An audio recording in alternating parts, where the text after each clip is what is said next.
Merry Christmas, Marv and Pods Like Us listeners. I'm Ed Shen from When They Was Fab. And I'm John Stone, and I'm with him. So Marv has asked us to introduce a song by our very own John Stone. This is a song called Peace on Earth, which I wrote and put together with the help of our friend Darren Murphy. And one of our favorite guests. If you listen to our show for any length of time, you've heard him guesting with us. Right. A great Beatle guy and all around terrific musician and guy.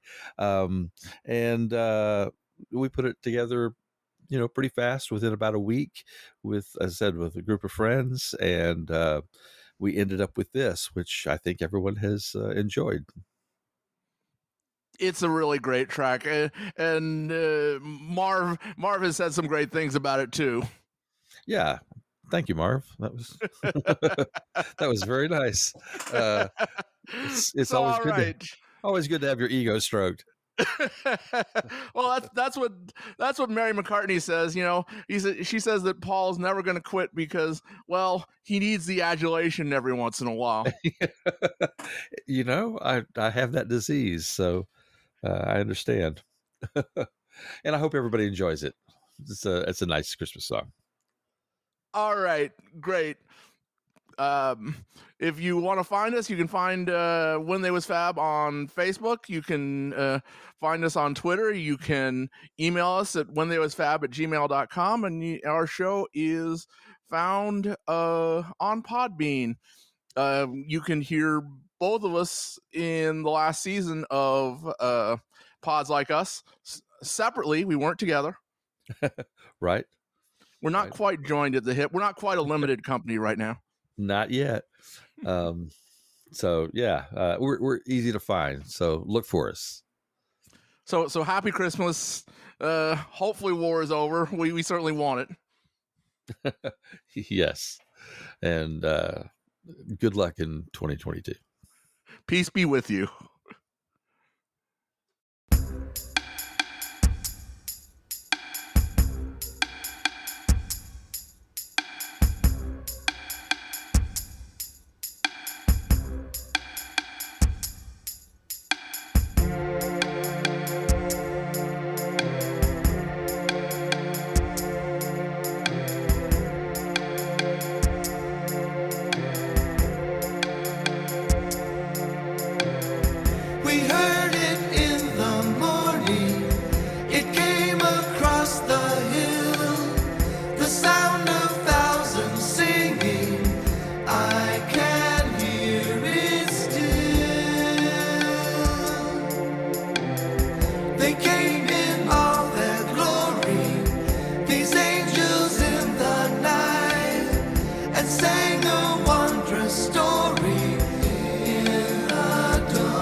Hello and welcome to Pods Like Us. I'm Martin Quibell, known to my friends as Marv, and this time we're having a group chat with a few people, and some of whom are still saying that they can't get in, so we'll sort that out. And first of all, the queen of all Beatles media, and indeed most media, Kit O'Toole from Talk More Talk. Hey, Kit. Hi, Marv. It's great to see you. Thanks for having me on. That's fine. And Nick Bonsky from Keeping Up with the Cardassians, the greatest podcast about Star Trek Deep Space Nine. Hey, I'm so happy to be here. I missed the last one, and I'm excited I get to drop in this time. So thank you for having me. Thank you very much. So, Rob gave me a telling off when he was on the last show, Rob from Keeping Up with the Cardassians, because I said that, Deep Space Nine being the second best Star Trek series. Marv, did you hit stream? Because it's not streaming. I did. There might be a slight delay. Yeah, because it's not showing anything. Is it on Pods Like Us that you're streaming? It should be. Yeah. Go live, Pods Like Us. Yep, it's not doing it. And I didn't see streaming live on our screens or anything. Oh. Mm-hmm. Yeah. Sorry to interrupt. So it's come up again with connect to Facebook. Oh dear, that's... Mm-hmm. Yeah, because I didn't see stream, because you see streaming live or something on here. Right. Yeah, exactly. I didn't see that. That's failed. I think we'll leave it as a normal episode then. Okay. It was a nice experiment. I'm sorry to interrupt. That's okay. I'm sorry. Hey, next time, right? Yep, absolutely. That's right. All right, so we'll start over. That's okay. So as a bit of a chat thing to give me time to get a new link over to the other people who need to join in. Okay. Nick, how have been the interviews lately with the actors, with Nana Visitor and with Armin Shimmerman, and have you got anything coming up? Yeah. Well, we had the Brian Volk-Weiss interview, which was really great. That was fun. He does the movies that made us and the toys that made us on Netflix, which was fantastic. And right now, Joe is working on finalizing it. Maybe I shouldn't even say anything, but Ronald D. Moore is going to be coming on a little bit after the new year. So, wow. Yeah, right. Executive producer of Outlander, Battlestar Galactica, Deep Space Nine. I mean, just a titan of television. So I'm really excited about that one because I don't know if you know this, Marv, but Battlestar Galactica is my favorite show of all time. So I'm pretty excited. I wouldn't know that, because you never mention it. Yeah, I've never once mentioned it. Yeah. I'm really excited about that one. They do a thing, Kit, on their show where they've got it's like a bingo game sort of thing where if certain things happen during episodes, you have to mark them off. So one of those bingo points is Nick mentioning Battlestar Galactica in the show. Gotcha. And then the other two hosts say, never heard of it. Never heard of it. Every episode. And it's just very painful to me. Very painful. Oh, that's great. Yeah.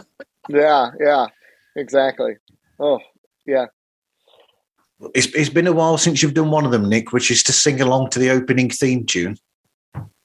Oh, I know. It has been a while. You know what? The guys give me crap. I like to break in the song all the time, and the guys give me crap, and I don't understand why. I think it's just because they're curmudgeons. I'm going to be honest. They're very depressed, and it's up to me to restore them to some sense of self-worth. So I just need to sing for them. Absolutely. And yeah.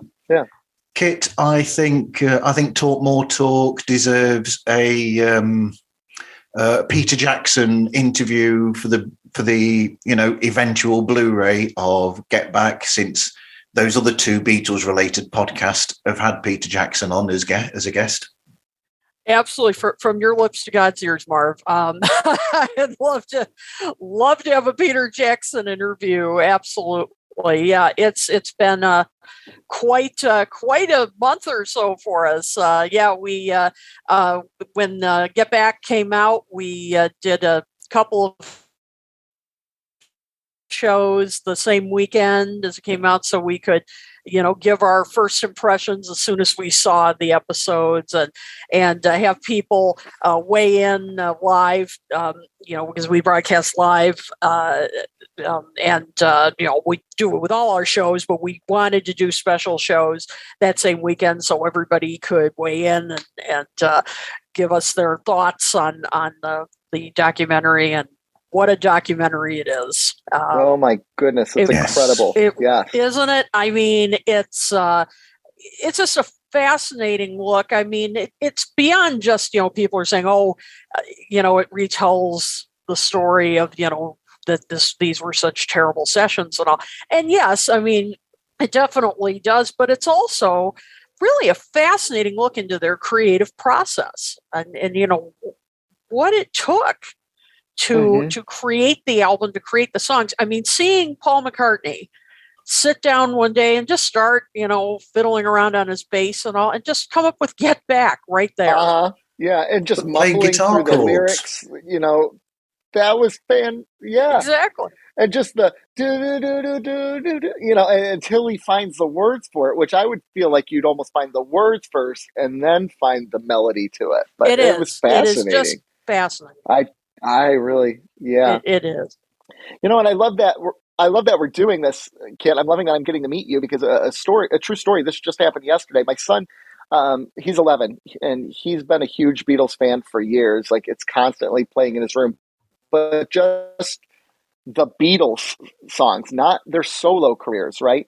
So yesterday, him and I were stuck in traffic, and Merry Xmas, War Is Over was on, and I said, well, this is John Lennon and not the Beatles. He's like, oh, what were their solo careers like? So I pulled up like their greatest hits album in the car while we're sitting in traffic, and we listened to a bunch of John Lennon ones. We listened to Paul McCartney and George Harrison, the best Beatle, and then Ringo Starr, and he kind of got to, as he listened to him, he goes, oh my gosh, like I can hear their influences on the Beatles. Like I can hear who they were in the Beatles based off of this. And he thought how cool it was. And like good for work, an 11-year-old, oh my gosh, yeah. Good work. That's good fathering, and I've been right brainwashing there. him. Good parenting. I've been brainwashing him for a while on George Harrison anyways. All Things Must Pass is one of my favorite albums of all time. So no question. It's wonderful. Yeah. And of course, the box set of the for the anniversary came out this year, which was fantastic. Just a must listen. So yep. And it was interesting after we got done with this, right? I said of all four, rank them in order of your most favorite to least favorite. So his most he said George, which good man. Number 2 was Paul. Number 3 was Ringo, and number 4 was John. Very interesting. Yeah. Well, I mean, John's music though is not really kind of geared towards an 11-year-old, right? I mean, it's not. Whereas Ringo, his hits are all poppy and very simple. No. Like, I'm not trying to diminish Ringo. I mean, I think he is a very talented man. But his music was written for different people than John's music was. Yeah, well, like I definitely wouldn't recommend like the Plastic Ono Band as a first listen. I mean, it's a wonderful album. I love it, but I mean, it's a tough listen. I mean, like even a first time, if I were ever to, somebody said, hey, I'm interested in learning more about John Lennon, I wouldn't recommend that album first to listen to. I mean, that's. And to be perfectly honest, if I didn't have a love of the Beatles, I don't think I would be able to get into John Lennon as much on my own, right? Like just understanding the history of his musical career makes me appreciate his solo career that much more. But let's say there was a solo career of John and no Beatles, I don't know if I would listen to John. George and Paul definitely. Yeah. Ringo, I'd hear him on the radio and I'd bop along to it, but he wouldn't be a career I'd follow. Yeah. Interesting. But I mean, of course, my history clouds me in all this, right? I mean, I have the benefit of hindsight with all these things, so who knows? Sure. Maybe I would have been a huge John fan. Yeah. Yep. Mm-hmm. That's true. I think a good thing about the Get Back documentary is, though, that it makes it more appropriate to the time. So, as I said on other shows before, unfortunately, because of the way that Let It Be was put together, the Beatles, when they came back to it a year later to look at the film and what they'd got, they'd already unofficially split by then anyway. They'd already stopped working together as a unit. Right. So I think because of the way that they were at that point, clouded and coloured how the film ended up being put out and how it was made to look, because they were in a negative space at that time. Right. So when they were sending notes back to Michael Lindsay Hogg, they were saying, oh, take this out, take that out, because they were looking at it from the negative of none of those three were getting on with Paul, and there was that division there. So you'd already got that situation there anyway, which I think made it look bad. Mm-hmm. Yep, absolutely. And, and the thing was, and I admit I was one of them. I thought, oh no, what if they try to whitewash what happened? And, because there was this whole thing about, this is going to be the film that shows how happy they were and everything. That really didn't happen. This was, no, this movie really showed that, that there were tense moments. I mean, they showed that, and they showed the complexities of what was going on. But it did show too that, yes, they did have, happy moments as well. I mean, they still could work together as a band. They still enjoyed playing together. And certainly, of course, the rooftop concert, they showed when the chips were down. I mean, when they had to work together and all that, damn it, they were still the greatest band. But I really thought it was a great balance. I think it just presented a more in-depth picture of that period, what they were going through, and a whitewash. It just presented a more complex picture. I think one of the fascinating things that I took away from it was the impact the loss of their manager had on them as a band. Yes. And I always kind of knew it, but in this, like, I sense that they never dealt with the trauma of the loss of this man who meant so much to them and guided them as a band. And they were kids, really, right? I mean, they were in their 20s, mid-20s, right, when this happened. So can you blame them for struggling with this and not knowing how to deal with it, especially in the height of their fame? So they just ran away from dealing with the emotions, and part of that was that the band fell apart. And I got it after that. And I think a lot of us all kind of blamed the relationships that they had with, Yoko and Paul with, I'm blanking on her name for Linda. Linda. With Linda, right? Mm-hmm. The reality is these are men who were hurting and they didn't know how to handle their pain. And I think that really was, to me, that was a big part of the breakup as well. Yep. Absolutely. Hey, this is Brian with Concerts That Made Us podcast, and you're listening to Pods Like Us, a great show about other great shows.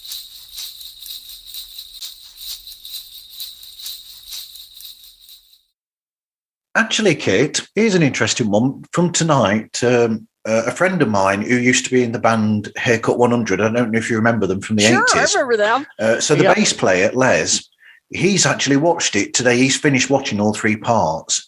So he sort of acknowledged something by saying that, it's natural what happens in a band. You have these, it's basically what happens in a rehearsal situation with a band or a band that works together. You have these fallings out and it happens.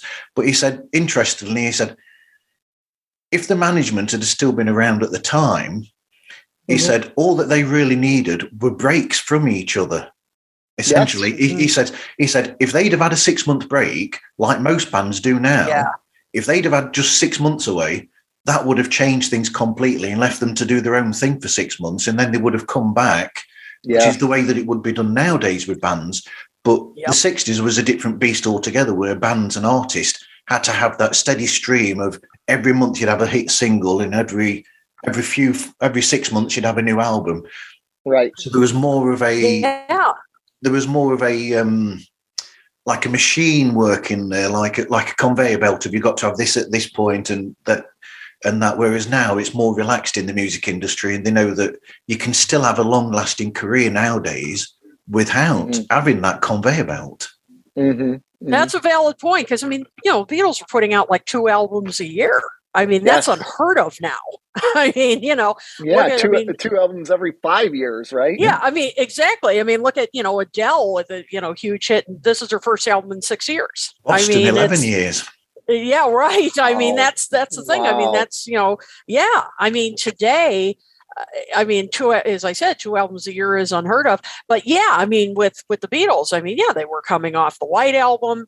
They were. I think that's a valid point, and we actually talked about that a bit on Talk More Talk. That if they had taken a break, that could have made a difference. But they were kind of on this treadmill. But it was a record company. I mean, that was the way it was. Yeah, they didn't have a choice. Exactly. And so, so they were under this tremendous pressure. So that sure didn't help matter. That's for sure. And so, so I think, the documentary really does a nice job, and, and for various reasons, the original Let It Be film, just didn't present these different aspects. But, you really get a better understanding now of all of these different, factors that were coming together, and causing all these different distractions and so forth. So it's kind of amazing they got that album out at all. It is. And as good as it is. And it's amazing how many shows I've discussed Get Back, and I'm still discussing the Get Back documentary. Yeah, exactly. Well, really, groundbreaking. Yeah, I mean, exactly. And there's so much there.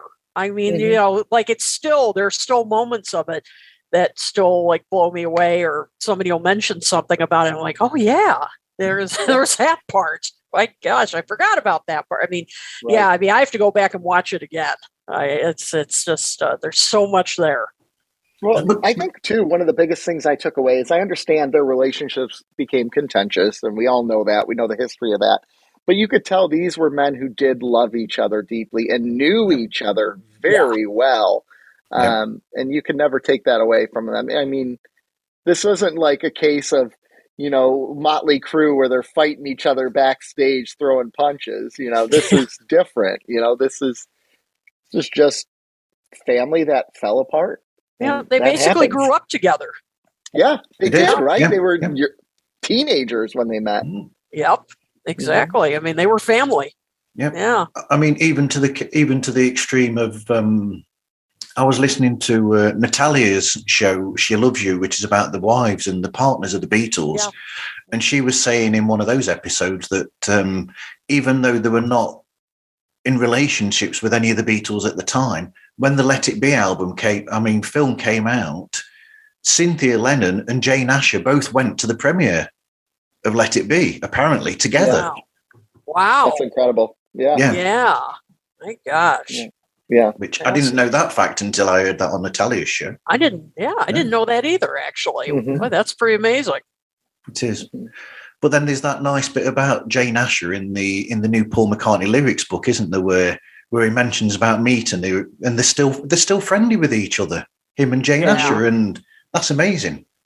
Yeah, really. It's nice. And Jane has never talked about their relationship, and I don't think it's because of any bitterness particularly. I just think it's private, and I respect that. I respect her for that. I mean, I think she doesn't want it to become some salacious thing. I mean, I think it's just they had a long-term relationship, and I'm sure it wasn't all. Well, we know it wasn't all wonderful. Yeah, no, for sure. But yeah, I think she just it's a private thing, and good for her. I think it's great. I mean, she absolutely could have capitalized on it years ago and wrote a tell-all book, and she never has. Mm-hmm. But going back to Nick's point though about management, I think he's got a point there with that, where because they'd lost Brian, and essentially they hadn't actually replaced Brian with anyone. I mean, they got Neil Aspinall there, but Neil, even he said, "Oh, I'm just a temporary cover. He says, because I'm not a management material, and he even said that back in the day. So because they'd not got that, they were essentially self-managing. And I think that's where the problem came, is because they were self-managing. And like Paul said, look, I don't want to be doing this, but somebody's got to do this, because even John said, that if there was nobody actually telling them to go and do this project, do that project, or do the other project, John actually said, I could quite easily just stay at home and watch television and not go out there and do any of this. Mm-hmm. So even John acknowledged that. I think he acknowledged, didn't he, in interviews during the 70s, that if it had not been for Paul after Brian pushing them and saying to them, I think we should do this, this and this, I think he said there wouldn't have actually been anything after, they'd already started on the music for Magical Mystery Tour. So probably after Magical Mystery Tour, there wouldn't have been anything. In the end. Yeah, absolutely. And, we did an episode of Talk More Talk where we talked about, somebody asked us, a viewer asked us, what we thought were some of the biggest mistakes the Beatles made. And that led to an interesting discussion. But one of them is, I said, having to do with Brian Epstein's death. And I said it was when they thought they could manage themselves. Yeah. And I said, just because you are a creative genius, which they were creative geniuses, that doesn't mean you're a business genius. Those are two different things. That Brian had managing them is he was with them almost from the beginning in some sense, right? He was with them a long time. So now you have the Beatles, who are this huge international hit, the greatest band of all time, right? Everyone knows who the Beatles are. Bigger than God, right? That's right. And that coming from a church minister. Yeah, exactly. You bring in this manager who doesn't really know the band or wasn't there since the beginning. I don't think it works. I think it's very much like Ringo coming in the band when he did. You bring in a different drummer who maybe has an ego. I don't think it works. I think it was a perfect storm with Brian and with the band, and it doesn't work any other way. It doesn't matter if they bring in another manager, because this isn't Brian. This isn't the guy who knows us intimately, knows us like family. So I still think the Beatles break up after that, even so. But that's an unpopular opinion. No. I mean, Brian had a unique relationship with them, no question about it. I mean, absolutely. I mean, there was no way they could have replaced Brian exactly. I mean, I totally agree with that. Yeah. I mean, no way. But and Alan Klein was definitely the wrong choice. No doubt about it. Yes, that absolutely. Was a wrong choice. I think even Alan Williams, their original manager, I think even he acknowledges that he wouldn't have been able to have taken them to where Brian took them, because they'd always had something special with Brian that they never had with Alan. But saying that, like yourself, Kit, I think it was you that pointed it out on Talk More Talk. I was surprised actually to see Alan Williams, their first manager, just turn up at rehearsals for a chat. Yeah, that was weird. Which was like, wow. It was no big deal. Still buddies. Yeah, that was a surprise. I was like, what is he doing there? Yeah, so many great moments like that during that documentary. That's just wow, what an experience. Absolutely. Yeah, I think to me what makes it most incredible is this isn't newly recorded footage. This has been sitting away for 50 years, and we've just, that's what blows my mind about it is how much more information can be gathered just from going back and looking at the tapes. Yep. I love that. Yep, I agree. And what beautiful condition. I mean, Peter Jackson did such a great job of restoring that film. I mean, looks like it could have been recorded today. It does. Absolutely. Amazing. Yeah, absolutely. And the technology that they created to get that audio as well, that was incredible, because we could not hear those secret recordings from the flower pot before now, but they created software that was able to actually get rid of the cups and saucers being moved out of the way, which is all that we could hear before. You couldn't hear anything. Now it's as clear as anything. Amazing. Absolutely amazing. Yeah, that was one of the most jaw-dropping moments in the documentary for me, when they were they had the recording and they could hear this. So just absolutely. Incredible. I imagine in 100 years they're going to have technology and they're going to go back and redo the film, and it's going to turn out the Beatles never broke up in the first place. We just didn't know. That's what's going to happen. That's how advanced technology is going to get. It's incredible. Well, we were this close to Paul and Ringo being on John's song, "Give Me Some Truth." Oh yeah. That was this close to being a Beatles song. And if that would have happened, they would. Oh, that's incredible. Yeah, I know. Who knows? Man. Who knows? I know. Exactly. Absolutely. Man. But, they were moments as well that kept coming up where they'd bring up songs from their solo careers, and you'd be like, whoa, because I knew that Paul had done Backseat of My Car, because I used to have the bootlegs, so I knew about that. And Dutch imports. Yes, Dutch imports. Yeah, I knew I had those. I've got them on a hard drive actually. But those songs that they all bring out, Paul will do this, then John did that, what became Jealous Guy? Jealous Guy? I mean, really, Jealous Guy. It needed that time to become the song that it became. Yeah, really. Because I think the problem was that he didn't quite have the right words for that melody at the time, and it was basically him constantly searching to find what melody fitted.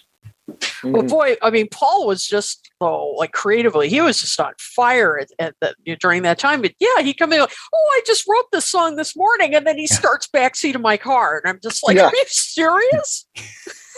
And then George Very talented man. George was doing the same thing. Last night I was just at home, I was watching this, and I've come up with this waltz.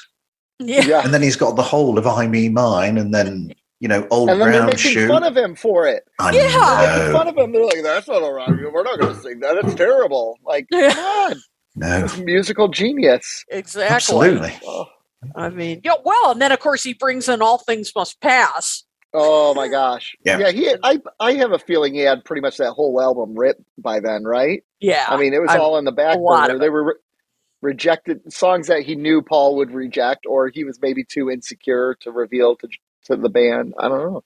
Yeah. Yep. The funniest thing is, I think it was actually John that was more of the negative to George's material, or it seems that way. And that it did, right? Yeah. You have Paul singing his praises nonstop, or not singing his praises, but validating him constantly, right? And saying, we can't be the Beatles without you. We need you. We need you. Yeah. We don't need. What was that? The one point where they're like, bring in what's his name? Eric Clapton. Eric. Bring in Eric. He's like, Eric, we need a George. That's what we need. Yeah. Exactly. But probably at that point, George wasn't hearing it because he was so angry with Paul all the time. It was, when you're upset with someone, you don't hear the positive. You look for the negative. Yeah. George, as people in the know about the Beatles or know, there were George was going through a few issues at the time anyway that also made it difficult for him. He was going through personal issues as well. Yeah. He'd had the affair with Charlotte Martin, Eric Clapton's girlfriend. Mm-hmm. So they had a very complicated friendship, George and Eric. Indeed, yeah. And I'm guessing it was the beginning of his mother's illness as well. Probably around then. Yeah. Yeah. Mm-hmm. Yeah, there was that. Yeah, he had a lot of personal stuff going on, that's for sure. Mm-hmm. So if you've got all that, it'd be like any of us, if we've got this happening and that happening and that happening, you don't want another trauma or another problem getting in the way of that, because it destroys you completely. Yeah. Yeah. Absolutely. Absolutely. Yeah. Mm-hmm. Nick looks like he's in front of the Home Alone house. You better believe it. That's exactly what it is. It's the Home Alone home. So if you'd have been on a Christmas background, Kit has one. I got to have one. So if you'd have been on the Christmas films list, would that have been your number one film? No. Christmas Story would be my number one. Yeah, Christmas Story is my number one. Home Alone's up there. Don't get me wrong, it's up there. But Christmas Story by far. Elf would probably be in there. Yeah. Yeah, I don't know. I haven't put a lot of thought into that, so No. don't quote me. Very quickly then, Kit, what would be your favourite Christmas film? Oh, I mean, a Christmas Story is definitely. I love it. Woo. I love it. That's my childhood right there. I mean, I remember when that came out when I was a kid. Oh man! But Miracle on 34th Street, I've always loved. I've loved it when I first saw it. Also as a kid, and I have to kind of give a shout out to It's a Wonderful Life because I saw it in the theater, and it was a special I don't know, 10 years or so ago. I'd seen it on TV, but I saw a special showing in the theater, and the little girl who was, Zuzu in it, who, of course, is now a much older woman, was there in the theater signing ornaments and everything. So I got to meet her, and she signed an ornament for me. She was so sweet, and she gave a little talk after the film and talked about how great Jimmy Stewart was to her. Yeah, and and I mean, clearly, I mean, she was so young and everything. She doesn't have like super vivid memories of making the whole film, but she talked about, Jimmy Stewart carrying her around and just what a sweet man he was. So I have to give a shout out to that too, for personal reasons. Absolutely. That makes me think. I'm going back to Star Trek now with Nick, but that reminds me of Sir Lofton, who he grew up and did he grow in that series. It's interesting with television series that last for numbers of years, where you've got kids in these programs, and during the 7 or however many years it is, you see them grow into adulthood. It's incredible to see. It's incredible, and it's especially incredible when you go back and binge watch a show, right? From, because when you watch a show right when it's out, from season 1 all the way to season 7 or 8, that takes 7 or 8 years. So you kind of go along with the ride with them, right? It's the equivalent of when you're raising your own child, you don't really realize they're aging. And then someone comes to visit after 2 or 3 years, and they're like, oh my gosh, I can't believe how much they've grown. So it's the same idea, and it's that's part of the reason why I love certain shows, for that reason, when they have children actors on them, watching them grow into the people they are, especially when there's a good outcome from the fact they were child actors, right? You always hate it when it takes a rough turn. Because there's been quite a few of those. Sadly, yes. Yes. But, I mean, and that makes me think of, I used to watch Blossom when it was on. And when I was younger, I watched that. And then you see nothing of Mayim Bialik until The Big Bang Theory, and you think, whoa, that's Blossom. And now, you're watching it in Jeopardy. Yeah, she's all grown up. Yeah, I thought the same thing about Winnie from the Wonder Years. Right? Yes, I had such a crush on Winnie when I was a young boy, and then I see her now, and I'm like, still have a crush on you, Winnie. She's got like a PhD in math. Like, to me, that's incredible. Like, that makes me like you even more. So. There we go. It's out there for the world now. They all know it. Yeah, it's out there. It's out there. Oh my gosh.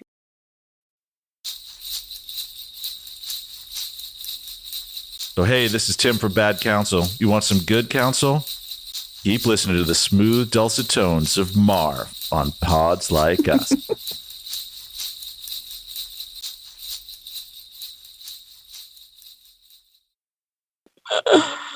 So anyway, we're actually here. We're nearly 40 minutes into this now, and we've not even broached the subject of, we have sort of broached the subject of music-ish, because we've talked the Beatles. We talked the Beatles, yeah. We have. And I gave my top 5 last year, so everybody knows that my favourite Christmas song of all time is Happy Christmas, War is Over. Ooh, good call. Good By call, John Lennon. Marv. That is number Very one. good. That's Except my to irritate one. some people, my number 2 is Wonderful Christmas Time by Paul. Hey, I love it. I can see Nick's face. I mean, here's the thing. It came out when I was 9. Mhm. Well, that also helps liking a song too, right? Like the nostalgia of the song, because I think that's why Happy Xmas is my all-time favorite song. I remember listening to it in car rides home from my grandmother's house on Christmas Eve and just loving that song. But back to Paul and the travesty that is his Christmas song. No, I'm kidding. I actually don't give it that much the heart of a time anymore. There was a point in my life where I listened to that and I'm like, this is kitschy and terrible. But he wanted it to be a little kitschy, right? He wanted it to be what's the word for it? A Christmas banger is what I'm just going to call it. It's something that just gets stuck in your ear and you can't get out. And that does it. So I appreciate it. Top 5 though. Ooh, bad call, Marv. Bad call. Yeah, I knew you'd go there. So it used to be like nails down a chalkboard back in the day. Yeah, it really did. And now where I'm at in life, I like it. I'll listen to it. Is it going to be my number one? No, absolutely not. But I'm not going to turn it off anymore. I think Nick ought to go and listen to the Monkees cover version of it. Oh my gosh. I don't think I've ever heard that. There is a Monkees version of it. They did it on the Christmas album, didn't they? It came out the other year, I think. Monkees Wonder. I'm looking it up right now just so I can have it on the ready for when I get out of here today. Wow. Okay, gotcha. I don't know how I missed it. There it is. I got it. Is. I got it. It's pulled up. It's queued up. Wow. Oh. Okay. I'm going to have to check that out myself. Wow. Yeah. My goodness. Okay. I've introduced people to a song they didn't know. I didn't know about it either. I'll be darned. Okay. All right. Yeah. Yeah. I mean, I think Wonderful Christmas Time gets a bad rap. I mean, it's fun. It's fun, as you said. It's kind of has a kitschy flavor to it, which and so what? Yeah. It's not meant. It's not meant to be a work of art or a statement, right? Like Happy Xmas was meant to be, I think, for John, right? Yeah. Paul was just having fun, and sometimes you just need to shut up and have fun, and it's a fun song. Nick. Yeah. Shut up and have fun. Shut up and have fun. Yes. And he was making it up as he went along at home on his synthesizer anyway. Yeah. It was just something he was doing as a laugh. Mm-hmm. Yeah. Exactly. Mm-hmm. There you go. It's the 1979 version of the song Get Back that he made up on the spot. There you go. There you go. There you go. Oh dear. Nick's face just turned again. Uh-oh. Yeah, exactly. It doesn't take much. Yep. It doesn't take much. Oh man.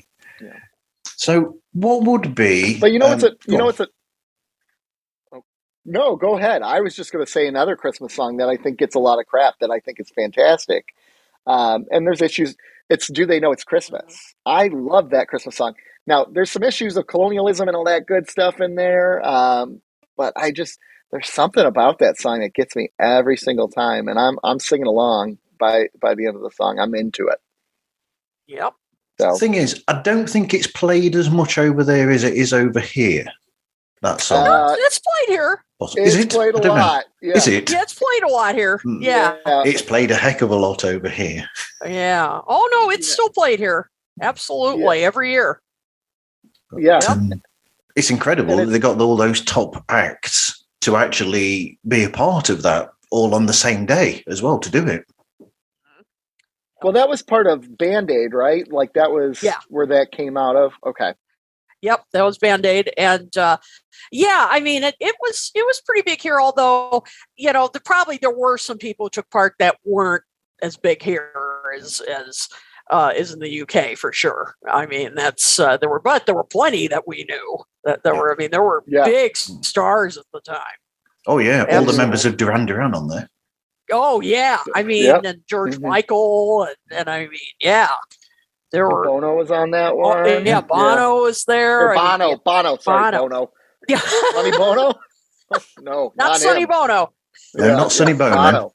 But he is on. But Yeah. he is on a Christmas album, Sonny Bono, Oh, really? Yeah. because Yeah. he's a percussionist on the Phil Spector Christmas album.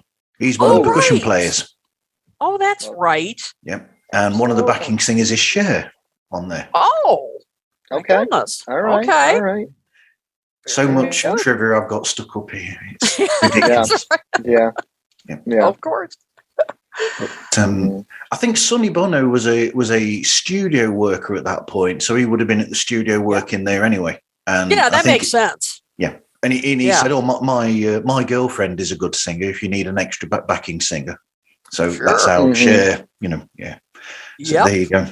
Makes So, sense. what would you Mhm. say are your top 5 then? Have you got a top 5 Christmas songs then, Kit? Well, number one for me, hands down, is the Christmas song by Nat King Cole. And in fact, the whole album. I mean, the whole album for me is my go-to Christmas album. I love Nat King Cole anyway. I mean, he's just one of the greatest vocalists of all time. And the Christmas song is, to me, it's kind of like, how do you summarize Christmas in one song? The feeling of it, both from a child's perspective and adult's perspective. That's it. Mel Torme, of course, wrote it for Nat King Cole in mind, and Mel Torme did a version of it, and of course, he was a wonderful singer himself.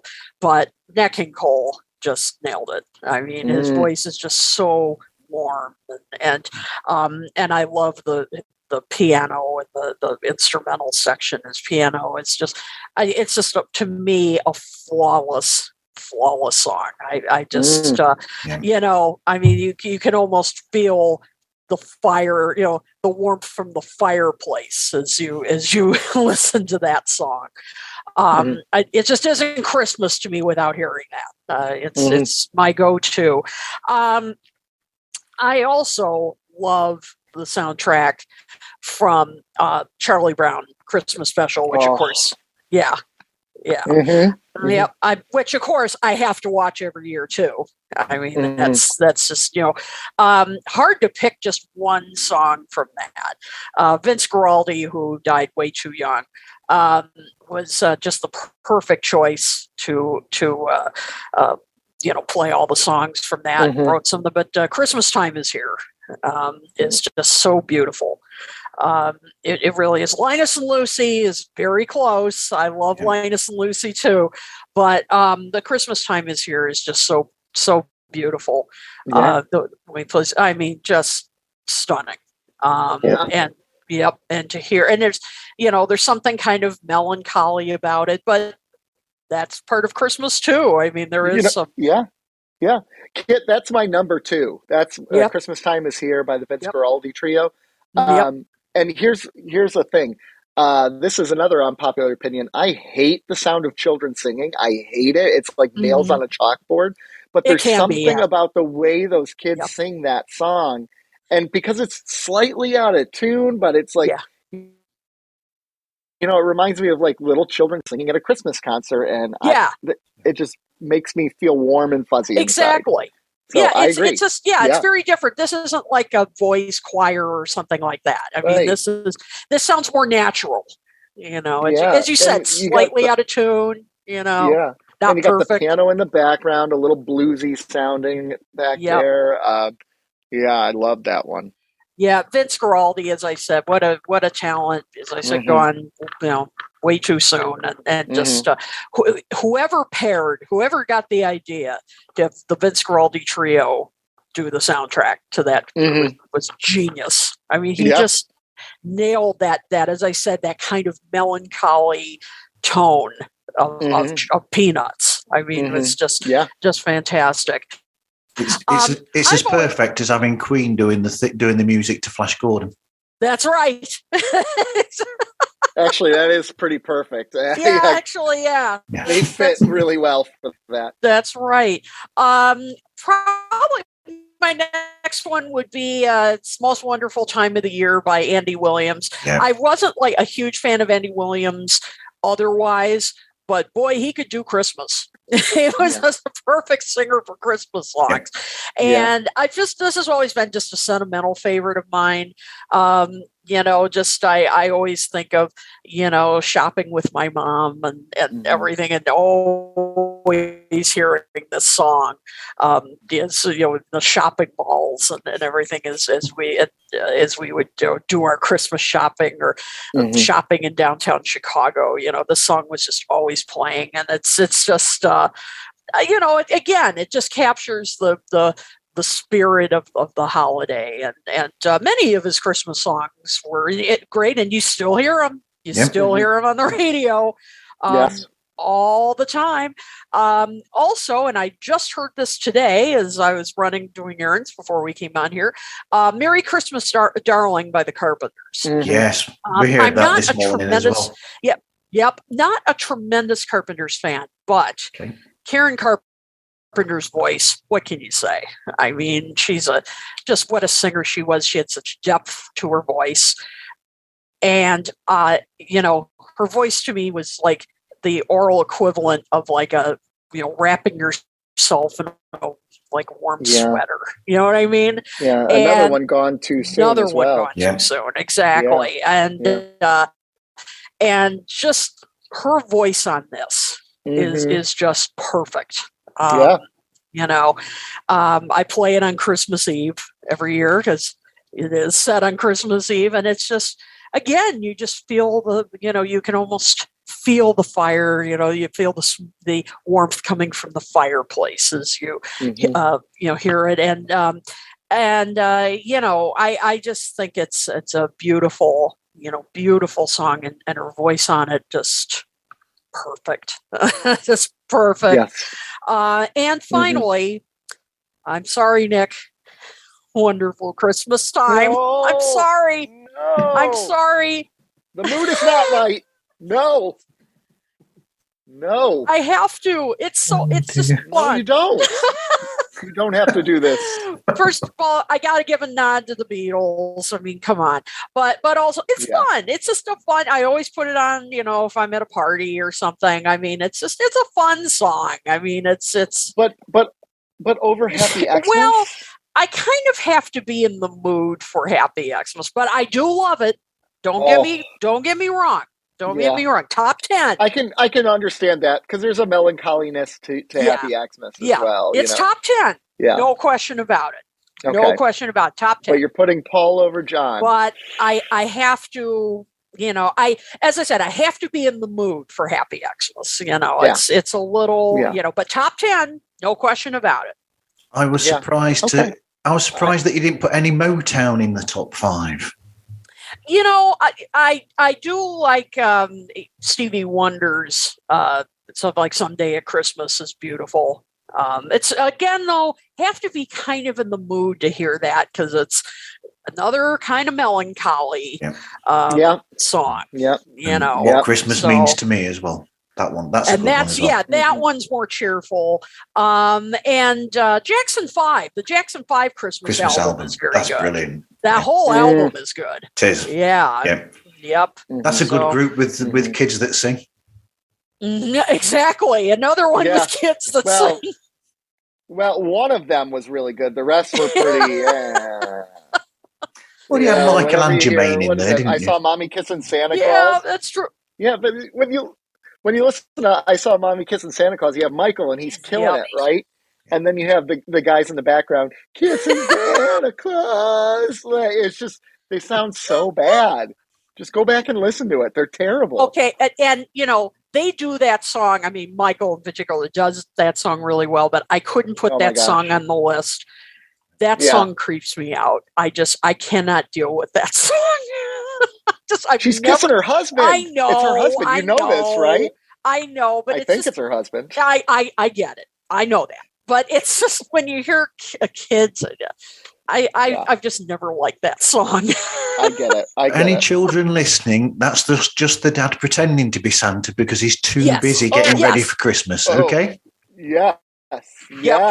Yes. Absolutely. Right. It is totally innocent. That's right. That's the point. It's dad dressed up as Santa Claus. Yep. It is a 100% innocent song. Yeah. But it exactly. Don't care for it. Yeah, exactly. Santa's either too busy at the North Pole making sure that he's ready for Christmas, or he's having dinner with Buddy from Elf. There you go. Or mommy and daddy just really like some weird things, but that's okay too. But it's funny, there are some. They love each other. That's right. There are some songs, though, the Christmas songs that do set some people on edge. It was funny. I was getting my hair done the other day at my stylist, and the receptionist heard there was music going on in the background, and the 12 Days of Christmas came on, and the receptionist visibly cringed, and she's like, "I hate this song." I'm kind of with the receptionist on that one. Yeah, I mean, it was just so funny. I mean, she just visibly, it just goes on, and there's no chorus to break it up or middle eight. It's just It's more fun to sing than to listen to. Because I remember as a kid, and singing it in Christmas programs. You're participating. Yeah, if you're participating in it, it's kind of fun. But just to listen to it, no. Yeah, no, thank you. Hard pass. Yeah, it's the listening version of what's that sport that they do in the winter where they just throw things along the ice and you got these people with brushes. Curling. It's like the sound version of curling, because if you're just watching curling, it's one of the most boring things ever. Yeah, but the game is so much fun. Yeah, if you're doing it. If you're doing it. Yeah. Yep. Yeah. This is Dave of Live Life Loud, the Decibelic Podcast, and you're listening to Pods Like Us with Marv.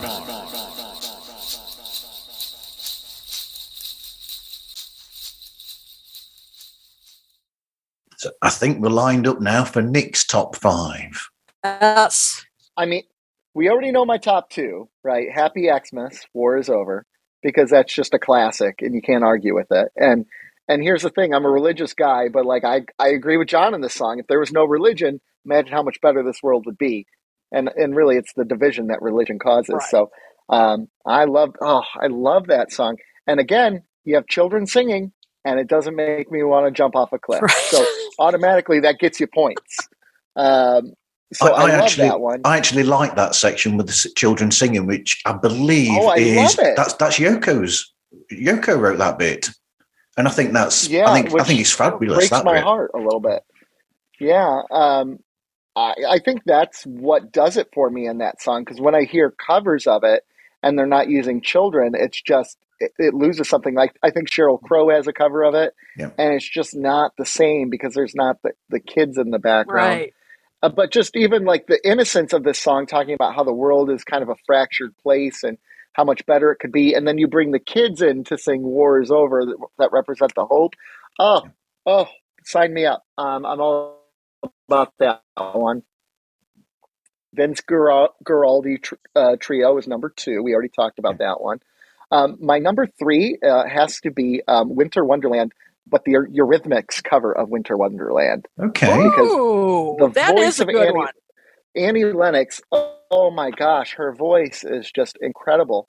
And there's just something about it's a whimsical take on it, because you have the little bit of the synthesizers moving in and out of that one.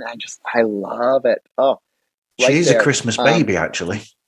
Oh, really? Is she? She is. Wow, and there's a really good solo album by her called Christmas Cornucopia, which is just Christmas songs that she's recorded, especially. Yeah. Okay. Well, I'm going to have to look that up too. Marv, you're changing my world here. There we go. Number 4, I'm going to have to go with this is It's Christmas All Over Again by Tom Petty. I love that song. God, I forgot about that. Yeah. It is a great song. I'm a huge Tom Petty guy. I love Tom Petty. Always have. But there's certain songs when you hear them for the first time, they immediately become Christmas classics to you, or you identify them as Christmas right away. And there's something about that song that it doesn't reek of commercialism to me, even though I think it was made for a movie. I think it was made for Home Alone 2. I could be wrong on that. Don't quote me. But I love that song. Oh, and it's Tom Petty. I mean, what's not to like? Yeah. And then number 5, I'm going to go simple and easy. It's basically Holy Night. I love Oh Holy Night. It's just always up there for me. And it doesn't even matter who does it. I just love it. It doesn't even matter. Doesn't no specific artist. It's up there for me. It's a beautiful song. So, yeah. Have you got any favorite versions of that? Oh gosh. I mean, Mariah Carey's version is a classic. You can't go wrong with Mariah Carey. She really kills it on that one. So I would put that one up there for me. Mm-hmm. Yeah. And then finally, honorable mention, and this is going to be maybe very unpopular. It's a new song. I think it just came out this year that is quickly working its way up there for me. Is You Make It Feel Like Christmas with Gwen Stefani and Blake Shelton. And I don't know why I like it, but it gets stuck in my head and I can't get it out of my head. So she's tried a few times. I've heard of it, but she has actually a Christmas album. Actually, now that I think about it, it's not a new release. It's 2017. I just Googled it. 2017. And I listened to the Christmas album because of that song, and the rest of them suck. But Do You Make It Feel Like Christmas? I dig it. I'll check that out. There you go. Yeah. Mm-hmm. Going on to albums, I mean, I've said this before. Sometimes with Phil Spector, I find his production a bit over the top at times, but I do think that Christmas album that he made is a perfect album. Yeah. That is a fun album. You hear the songs from it all the time. For you, right? Yes. Christmas. But wherever you go into what you call shopping malls, you will always hear at least one song from that album while you're walking around doing your shopping. That's true. For Christmas. That's true. That's true. I'm looking at it now. I guess I didn't realize how many were such a big deal on that one. Wow. Yep. You're right. And Darlene Love my mind has been opened still sounds like she did back then. Does she? Yeah, really? she does. She still sounds good. She still sounds good. Yeah. How old is she these days? God, she must be. All right. 70s, maybe? In the 70s, I would have thought. Here we go. She was born in 41. Wow. So 80. She's 80. 80 years old. Oh. And she still performs it every year on television. Good for her. Yep. Yeah. Does she? Okay. Wow. Good for her. That's awesome. I think actually she's also in Christmas Chronicles doing one of those songs as well. On the film, Christmas Chronicle 2 on Netflix, that film. Oh, yeah. She sings it in the airport. You're right. Yes, she is. In the air. Yeah, she's right. Yeah. Wow. And that was a re-recording specially for that film. Shit. Marv, you're full of random facts. I know. You did your homework. I haven't done any homework at all. It's just stuck in here. That's why I can never do anything properly every other time, because I've just got this rubbish stuck in my head that gets in the way. I'm like Homer Simpson. I get that well. Yep. Yeah. I've got no room for anything else. It's all up there. Oh, I've got to remember what I wrote last year, because I said this last year as well. I did put Happy Christmas, War is Over at number 1, if I remember rightly. And then I did put Wonderful Christmas Time, like I said, that was in the top 5. Yeah. Yeah, I know that one. I'm trying to think what else as well. I think I picked, and a lot of Americans won't know this, but a Chris Rea song called Driving Home for Christmas, which I think is a lovely song. Okay. Yeah, I've heard of it, and Chris Rea, I know. When we did the Christmas music show last week, we had Ken Michaels on, and I mentioned that, and then I ended up creating a playlist for Ken, because he said he wanted to hear more from Chris Rea, because he'd only heard I can't remember which song it was that he'd heard, or two songs. There was like one hit here. I liked On the Beach in the 80s. I remember that got yes. some airplay here. I love that song. He's a great guitarist. He has some he really is. beautiful melodic lines in his guitar playing. Yep. Yeah, I don't know why he wasn't a bigger hit here, but hard to believe that he was in a band with David Coverdale. Yeah, that's so weird. Don't Pay the Ferryman. Wasn't that the other big hit here that he had? I think that's what it's called. Christy Berg, that was. Oh, duh. That's right. Sorry. That's all right. No, there was another hit. He had like one other hit besides On the Beach here. I Can Hear Your Heartbeat. Was that the one? Yeah, maybe. I don't know. I'll have to look that up. I'll look it up. Give me a minute. Yep. I will give you that information. Good, because this is bothering me now. As we go. So I know he had like one, and yeah, it was weird. So sorry, Chris. I'm confusing my Chris's.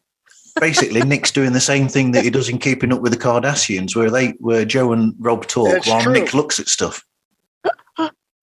And they yell at me for it, and it's like I'm doing the fact checking. Back off, and they're so mean to me. Nick's doing Kit's job. There you go. There you go. Oh man! So while he's doing that, so what are your other favorite Christmas songs, Marv? What were the others? I did pick a Motown one. Which one did I pick? Ooh, I think I probably did pick What Christmas Means to Me by Stevie Wonder. Stevie. That's a great I song. think that's a great song. Yep. That is a great song. But then his Christmas album is a great album as well. It is. Yes, it is. Absolutely.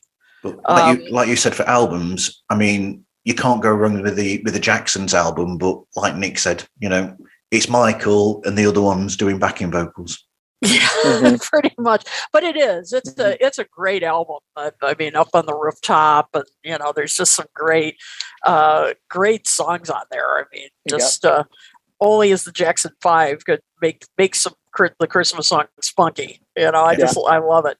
And all right, I'll put a little cheap plug in here. In my book, Michael Jackson FAQ, I devote a chapter to that album because it's amazing. Yeah, because it's amazing how, I mean, they just recorded that. It was a quickie album for them to record. I mean, it was just the label. I mean, obviously trying to capitalize on the holidays. And they did. And, so it was just a quickie album for them to record, but it's become a classic because it's just so well done. I mean, even though it was recorded, like that, so that they'd be in time for the holidays and to, capitalize on their popularity, but it's really good. Well, Motown weren't called the Hit Machine for no reason. Yep, they were. That's right. They were. It was a machine.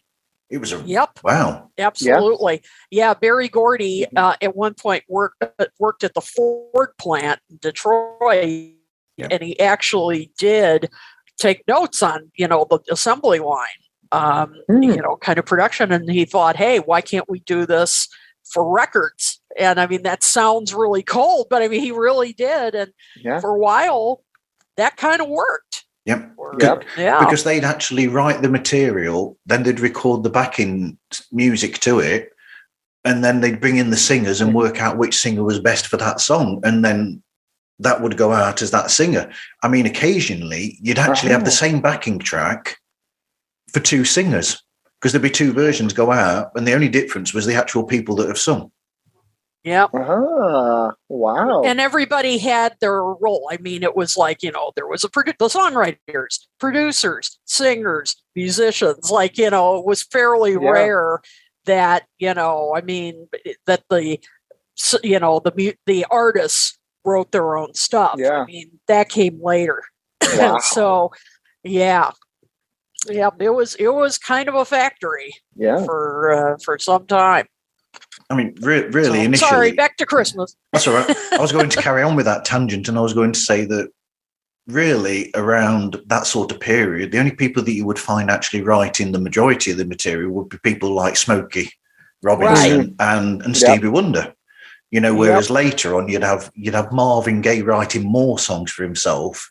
But, I still find it fascinating that Marvin Gaye is a musician on a lot of those other Motown classics, that aren't actually his songs, but he's a musician on there, either playing piano or drums.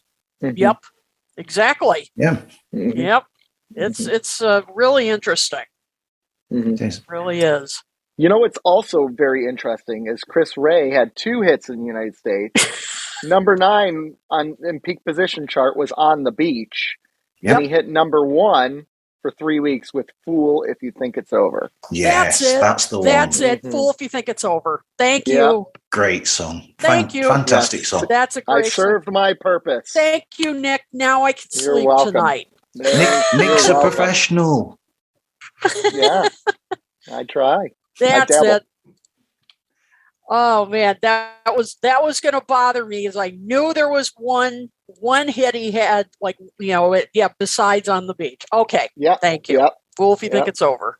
I can't remember what the other song was that I picked from my top 5 last year. Oh, I'm sorry. You know, that's okay. I It's was gonna be expecting Gwen more Stefani and guests, if Blake I'm being Shelton's honest. song. Yeah. Hey, that's all right. We filled up your time here. I think we're we've doing a pretty good fine. job. chatted away here. Yeah. It's fine. It's great. So Yeah. What's up, everybody? This is Chris from the podcast Real Film Reviewed, and you're listening to Marv on Pods Like Us.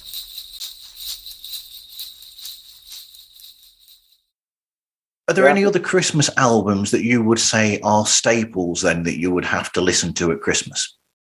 Oh gosh, this is an easy one. A Very Special Christmas, 1987. It has the Pointer Sisters on there. It has Whitney Houston. It has Sting's on there. He has a song on there. U2 has a song. Perfect. Got to go with that one. Completely agree. That is a classic one.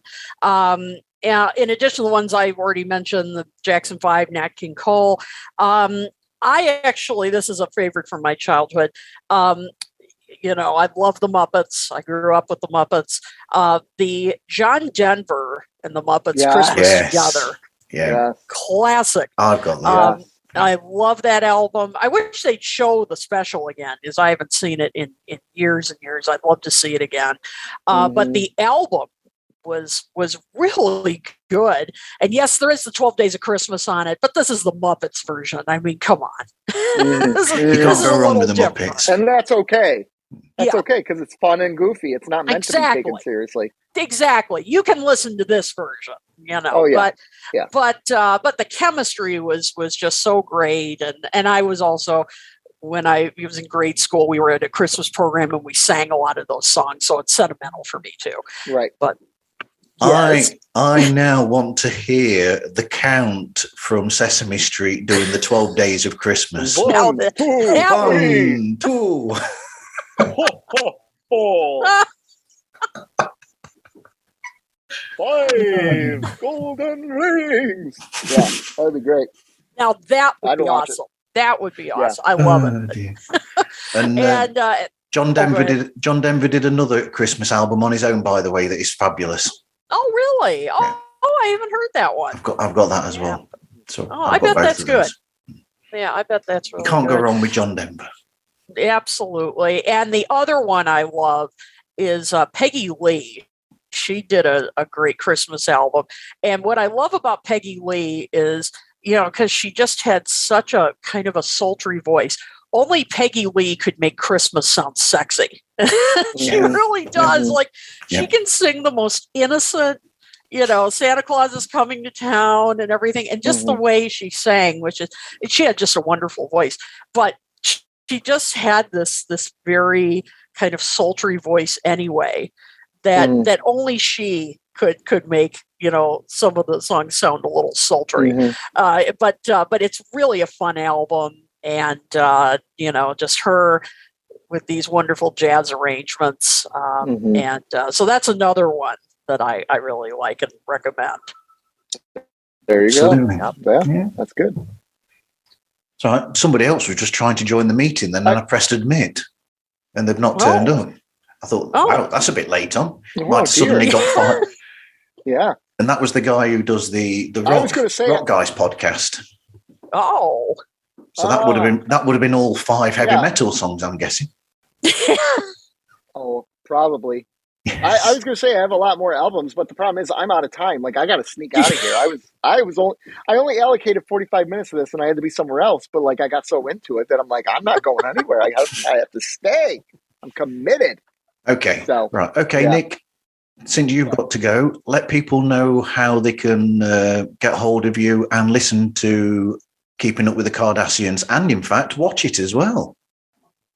Yeah, well, so that's the great thing about our podcast, Keeping Up with the Cardassians, is you can find us on all your favorite podcasting network places. We're there. You know, go to Spotify, go to Anchor, go to YouTube, go to Apple. We're in all of them. You can tell I normally don't do this part of the show. Normally it's the other guys. Or you can follow us at Cardassians Pod on Twitter, so you can find us there. So. And the rock guys are coming, and I'm leaving. This is unfortunate. I know Yeah. this is unfortunate that rock guys. Yep, you're joining now. They can't hear it. Can you hear me? Oh, here they come. I can hear you. Yeah. Yep. Okay. All right. So I just got in. Okay. Well, everyone else has gone through their top 5, and we're doing the close off. But now we won't do that, and we'll let you pick your top 5 then. And I'm going to sneak out. So bye, all. Have fun. Great meeting you, Nick. Yeah. Take care, Kit. Take care, Nick. Bye. Bye. Yeah, I'm Okay. going to have to sign off in a little bit, too. Okay. Go on then, Bob. Give us your top 5 Christmas songs while you're here, Bob. All right. I honestly, Martin, I really wasn't prepared. I drove out of town today, but I didn't want to say I was going to be here and not show up. So I did show up. Why is my camera off? So like basically any of the rock songs that have turned Christmas, especially Twisted Sister's Christmas. Yeah. I think of all the rock songs, that's my most favorite one. Absolutely. And any others that you like, you go as metal as you like if you want to. Yeah, well, of course, Guar did a few special ones, but I wouldn't say they're my favorite. I mean, I still love the extreme classics. All I Want for Christmas Is You, but more like the original. The newer singers redoing it is just not my cup of tea. Okay. Any other classics that really jump out at you that you really, you have to listen to? Gosh, nothing that's jumping out at me right now. I'm sorry, Marv. I really wasn't prepared. That's okay. That's fine.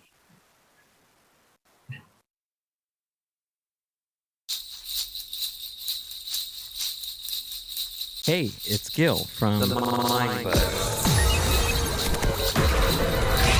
Podcast. Today's mind culture and social podcast. And you're listening to Pods Like Us.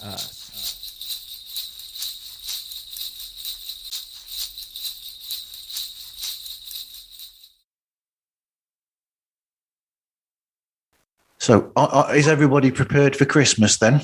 Kit, you got everything ready? Pretty much. I was a little late getting going with my shopping, but with all the Get Back hoopla and all, and doing all those broadcasts and everything, I was late getting started. But I'm catching up, and thank God for online shopping. Let's put it that way. So, but getting things done. So we're getting there. We go. There we go. Yeah. Yeah. But well, at least you weren't as committed as Tom and staying up all night waiting for the Get Back episodes to come out as they came out. Yeah. No, and then going online and discussing them 3 hours from when it's gone on because he's finished watching it and straight away getting online and doing a show. Yep, I just couldn't do that. No. I mean, God bless him. God bless him. He is committed, but I just couldn't do it. I'm like, I can wait. Okay. Are you doing for Christmas then, Bobby? Actually, I've been shopping since summer. So, you get ahead, you get all the people bought for, but as the year goes, there's more stuff that appears. That'd be perfect. Oh, they'd love this. All of a sudden I've got 12 gifts for each person. It's like you can't do that because now, but that's always the way, though, isn't it? You like you said, you'll buy for people, you buy everything, and then as you going somewhere, you'll suddenly see something and go, "Oh, that person will like that." So they end up with something else, and then something else, and it's always that way. You've got like too many gifts for them, and what do you do with them? So you gift them elsewhere. Alternatively, love them. If you buy them music and they don't like it, then you could always make sure that it's something that you like, and then you'll get it back. There you go. But Marv, I don't know if that works with you because you've got such a wide spectrum of music that you love. So, oh no, you'll never get a CD back off me. No, I'm pretty much the same way. I mean, if you're gifting me music, it's because it's something worth listening to. Absolutely. So, how's the Rock Guys podcast going then, Bobby? How are you doing with it? Well, we are on a little hiatus just because Christmas time. Yeah. But I am trying to come up with new ideas and rebranding. And I just heard my episode today, and that I got to learn how to proof listen more often because I think I screwed up the intro on it. I don't know if you heard the last one. I started off with like the intro was backwards, and I got to go back and fix it. Okay, but Bobby does a really great podcast where Rock Guys, what they do is they pick a different rock act each episode, and then he gives you the basic details of the history of the band, and what they've done, the discography. So who are members, where those members have come from, and then where those members go to from other bands. Because for instance, Guns N' Roses, they're all over the place. So you've got them coming from different bands and into other bands. So you get like a family tree almost in there. And then he explains the discography of the bands and standout songs, and then does a bit of trivia at the end as well. Wow, that is great. And I'll tell you, I'm glad that you're doing that kind of podcast because really lately I've been losing a lot of momentum here. I've been like just down on it and contemplating cutting the cord. Oh no, don't do it. Don't do it because I'll tell you, the rock community, needs you because there's, rock has become in some ways such certainly on the charts now and such an endangered species, which I don't understand it. But no. Island Boy. That is the top song these days. What? Yeah, I have never seen it, never watched the video. I saw the two guys standing there and them just start to sing, and I'm like, nope. Just no. And everyone's trying to reference them to me. It's like Island Boy. I don't know. I never heard it. Oh, you never? Let me play it for you. No. To give that Bad Counsel also had this that thing that Tim always gags to, the Hot Pocket, Denver Hot Pocket or something like that. He always gags, and I said, okay. I've never seen it. And I said, I don't know what it is. They said, oh, you should look it up. No. If it's making Tim gag, no. Yeah. But Bad Counsel is a not safe for work chat show. Oh, okay. Sorry. But the Rock Guys podcast, that's why he hosts. Gotcha. But the Rock Guys podcast, it's also good because it's under 15 minutes. So it's a quick in and out explanation so that then you've got the basics for what you need to know about the group. And then you can go away with that knowledge and check them out if you want to. That's what I like about that. Well, that's great. Yeah, that's a great format. And as I said, you look so professional with that background and everything. You look like I'm on a meeting, like a work meeting or something. It took ages to decorate that tree. That's right. I worked on this for a month. That's a big tree. It looks much better than my didgeridoo in the background. That's for sure. Oh, yeah. Oh, I didn't see it. Didn't notice that. There you go. And you got some green there. Is that green? That's a caterpillar. That is. Is that those light up glowworms? Is that a glowworm by any It's chance? not. I haven't seen those in a lifetime. Yep. No, they were classic. They were, and I've got the guitars behind me. I don't know if you can see. There's a ukulele there, and the guitars are behind me. Between your chair slats. Yes. Oh yeah. Okay. Get a mount for that. So all the fenders are behind me, and the Ibanez. That's down there. So, are you mounting those? No, I'm just leaving them in there because if I mount them, I might not want to get them out. I like playing the instruments when I get the chance. Very good. Anyway, Bobby, you'd have the chance to play your instrument. I don't understand. Do you have a twin? Like, is there someone that replaces you when you're burnt out? Like, do you know what? There is a famous joke with that one, and Kit knows this one. So I've mentioned before that there is an author and podcaster named Ken Womack. I knew this was coming. Ken Womack, he does this. He does a couple of podcasts, and then he writes 2 or 3 books per year. And it's like, where does he get the time? And I said to him, I want to know where he went. I said to him once, I said, I want to know where you went to get cloned so that so I can do a clone to go out to work while I do podcast. Yep. No kidding. Absolutely. Yeah. That guy never stops. I know. I don't know how he does it. No, I don't. 3 books a year. It's unheard of. Like, how does he do that though? I don't know. I really don't. I mean, it's, he also, though, I think he does have some grad assistants and all that help him with some things, like with his podcast. And because I've listened to the latest edition of Everything Fab 4 because he had his latest guest was Weird Al Yankovic, so I had to listen. Yep.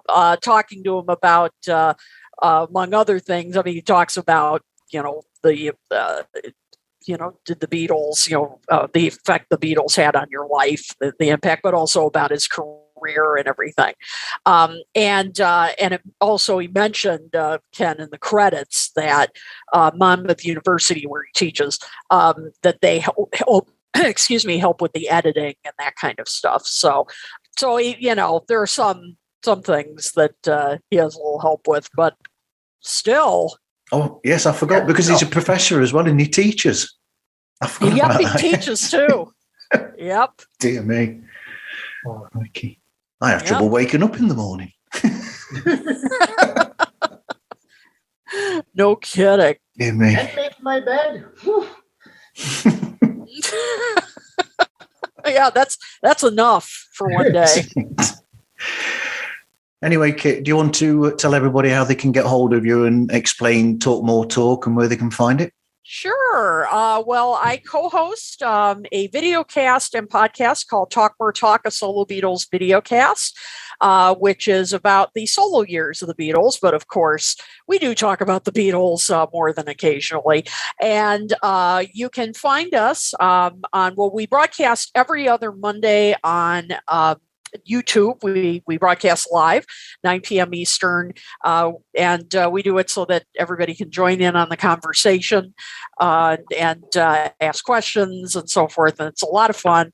So you can find us on our YouTube channel. You can also find us on virtually any podcasting platform you can imagine. You can find us on Facebook as well and on talkmoretalk.com. As for me, you can find me on Facebook, on Twitter at Kid O'Toole, all one word, and on kidotoole.com. So I'm everywhere. That's great. And you've written or helped to write a couple of really good books as well. Oh, well, thank you. Yes, I've written 2 books. called Songs We Were Singing, Guided Tours through the Beatles' lesser-known tracks, and Michael Jackson FAQ, All That's Left to Know About the King of Pop. And speaking of Ken Womack, we co-edited a book just this year called Fandom and the Beatles, The Act You've Known for All These Years. So all are available on Amazon. So hope you'll check them out. I have the first book that you mentioned actually in storage at the moment, waiting to come here with all my other Beatles books, because much like everybody else, is that many Beatles books that it takes so much room. I hear you, believe me. Absolutely. The Get Back book there itself is enormous. That's there. No kidding. Yep. I absolutely understand. And I can't lift up the Paul McCartney book from this year lyrics. It's just too heavy to lift up right now. Oh, no kidding. I mean, you could develop muscles from that. You know, that's another, that's a bonus if you get that book. Not only is it fun, great to read and everything, and develop your biceps. Yeah, I was thinking about putting one on either side of us, getting another copy, and then having them either side of a stick and using them as weights. Exactly. Perfect. Absolutely. Anyway, Bobby, how about the Rock Guys podcast? Let people know how they can get in touch with you and how they can find the show. Okay, but before I get into that, go on then. I want to know if you're ready for Christmas. Oh, good question. What your plans are and what you've got going on. Because I don't know if you've prepared for Christmas. I'm hoping that Louise did it all for you, because I don't know where you'd find the time to. We have already started to get things together for the baking and the essentials for Christmas. And so we'll be making the cookies and the Christmas cakes and everything ready for that, hopefully. Because I'm working all over Christmas, so there you go. I think I said to somebody once that when my nephews were younger, they actually I remember them saying, and it makes me smile. I mean, they won't say it now because they're too old now to believe this, but they actually believed that because I was at work all the time over Christmas and New Year, they actually said that they actually believed that I worked for Santa, because that would be the only people that should work Christmas Eve at night are people that work for Santa. Oh, that's cute. That's very cute. But now they know differently.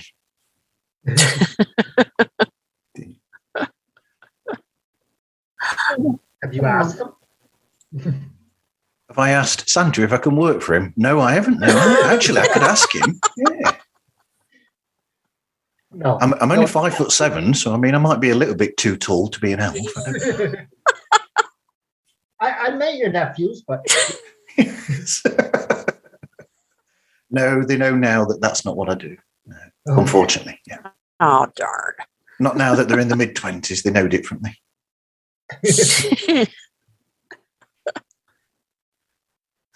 Anyway, that was fun, and great that you joined in, Bobby. Do you have any more suggestions for essential rock Christmas? I mean, I would say for rock songs, you might go for the there's a famous Steve Vai one, isn't there? That's a Christmas song, which I think is fabulous. I can't remember the title of it now. I'm gonna have to check them out. Honestly, like right now, the only songs I can think of that I've just heard on the radio recently were the Twisted Sister rock songs, and they're comical in their way. Yeah. Extreme did a really good Christmas song. I think they did Christmas Time Is Here Again, I think. Really? Extreme did, I think. On a charity album the other year. Yeah. Huh. I don't remember that. If I can remember which one it is, Kit, because it's on my iTunes, I'll send you a link to it, and wow, I'll send a link to Bobby as well, because it's obviously a rock song. So excellent. So, you haven't shared your info on your podcast. That's what I'm just about to do now. I'd like to check. Yeah, because I'd like to check it out myself. Okay, well, it's exactly that. The Rock Guys Podcast. It's on Facebook as the Rock Guys Podcast, on Instagram at the Rock Guys Podcast. I've got a pod page called it's www.podpage.com/rock-guys. It's a long way. The best way is to go on Instagram, go to my link tree. Everything's there. Easy to find. Brilliant. I mostly concentrate on Instagram. I don't work too much on Facebook or at all on Twitter. Just because I don't have time. No. Well, keep it going. As I said, Absolutely. rock needs you. And I'm going to check it out. Well, I appreciate that. Absolutely. Yep. Definitely going to check out the books too. Just I'm have a sorry? note. Pardon? Oh, no, I was asking. What Bobby? did you say, Bobby? I'm definitely going to check out those books too that you mentioned. Oh, thank you. Oh, thanks very much. Hope you like them. Well, I think the songs they were singing, I think that's essential reading for any Beatles fan. Yeah, probably songs we were singing, would be up your alley. Right. But you can't go wrong with Michael Jackson FAQ either, you know. That's true too. Because Michael Jackson is, whenever you said Michael Jackson FAQ, I'm like, whoa, I need to hear this. Yep, absolutely. Yeah, it's about his music and his art. It's not a biography. I always tell people it's strictly about that. It's not any of the trash or any of that stuff. Because I mean, the first thing I say, I loved Michael Jackson when I was growing up. Michael Jackson was the guy. Yeah, and if I mention him now, he says, "Oh, you mean the child molester?" I said, "What?" Yeah. Just listen to the music. Exactly. No, he's gone. He's not going to hurt anybody. You know, just listen to the music. Exactly, and that's what my book is about: his music, his dance, all that. So, so you'll like this. Yep, and I don't know if I'm in the minority, but I don't think there's a bad Michael Jackson album. Yep. It's really they're all great in their own way. And what? I said, sorry, cannot think of one. Yep. No. Absolutely. No. They're all great in their own way. Yep. Because I mean, you know, even later things like the hits, like "You Rock My World." I think that's a fantastic song. I think that's a great song. Yep. So he was still doing great music all the way till the end. Yep, absolutely. And some of it that didn't, in the 90s and all that got bad reviews at the time, I think has aged really well. Yeah. Over time. Yeah. Really has. We need his estate to actually bring out more of the stuff that they've still got in the archives.